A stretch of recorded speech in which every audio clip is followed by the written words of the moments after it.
falls can be funny, but in reality, and especially in the construction industry, falls aren't funny. In fact, falls are the leading killer of construction workers.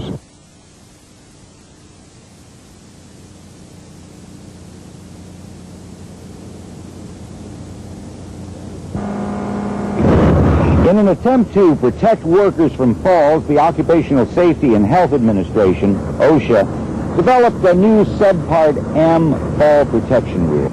The rule now requires your employer to provide training for anyone who is exposed to a fall of 6 feet or more.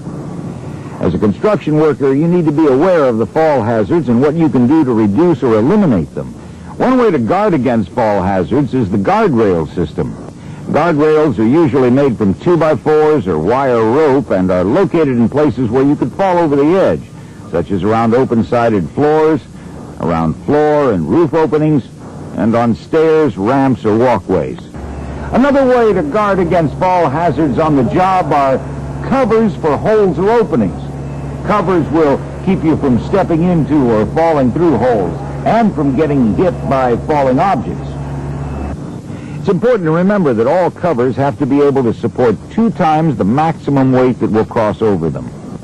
And also secure them with wire, cleats, or fasteners, and paint the word hole or cover on them so that your co-workers know what they are. In places where guardrails or covers can't be used or have been removed, you should use personal fall arrest systems. These systems are used during steel erection, near open-sided floors, for work on elevated platforms, and during roofing work. The personal fall arrest system is made up of a body belt or safety harness, a lanyard, and a tie-off or anchorage point. Let's begin with the body belt. Even if worn correctly, the belt can severely injure you. The D-ring, which your lanyard attaches to, must be centered in the back at all times. If you fall and the D-ring is in front or on the side, you could break your back. And when you fall, all of the forces will be concentrated on your midsection, causing severe internal injuries. This is a very uncomfortable and dangerous position to be in while waiting to be rescued. So to better protect yourself if you fall, you should always wear a full body harness. And believe it or not, it's not that hard to put on. Just follow these steps. Hold the harness by the back D-ring. Shake it so all the straps fall in place. Now slide the straps over your shoulders so the D-ring is in the middle of your back. Connect the waist strap so it's tight but not binding. Pull the buckle portion of the leg strap between your legs and connect it to the opposite end of the leg strap. After all the straps have been buckled, tighten all buckles so the harness is snug, but you can still move. As you can see, a full body harness will evenly distribute the fall forces throughout your body.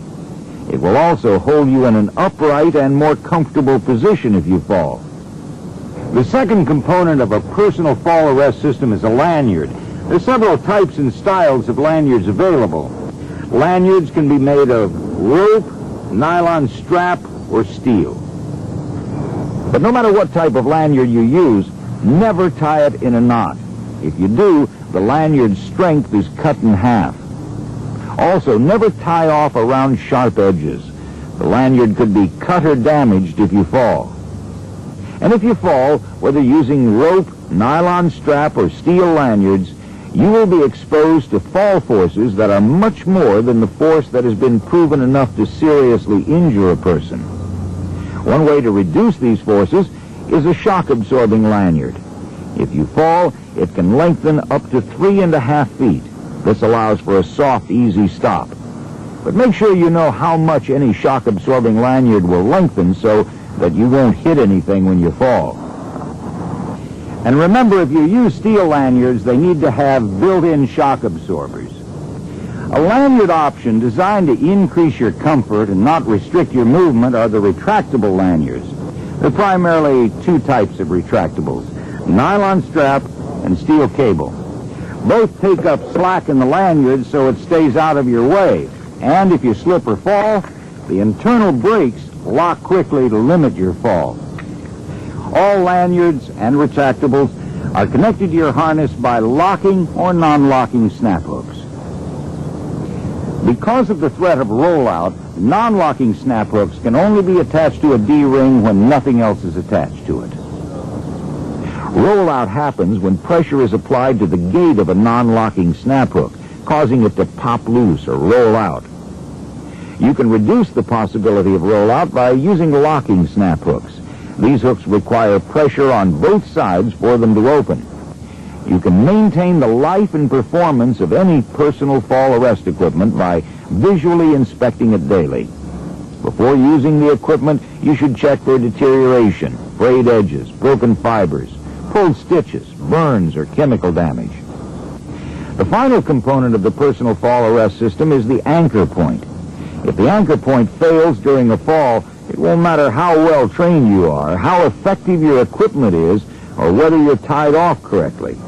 If the anchor point doesn't work, nothing will work. Some possible anchor points are steel structures, beams, or columns. The anchor points need to be identified by the employer or competent person assigned to the project. They need to make sure that the points can support 5,000 pounds. And as a general rule, all anchor points should be directly above you and easy to reach. This is to make sure that if you fall, you don't swing like a pendulum and hit anything. This is called a swing hazard. Also, be sure you limit your free fall to the shortest possible distance, but never exceed 6 feet. And make sure you have enough clearance if you fall, especially with a shock-absorbing lanyard. If you're unsure about the reliability of your anchor point, check with your employer. We should also talk about positioning systems. Using a belt or full body harness and side D-rings, you can connect to a structure and lean back. This leaves both hands free to work. These systems are often used on form work.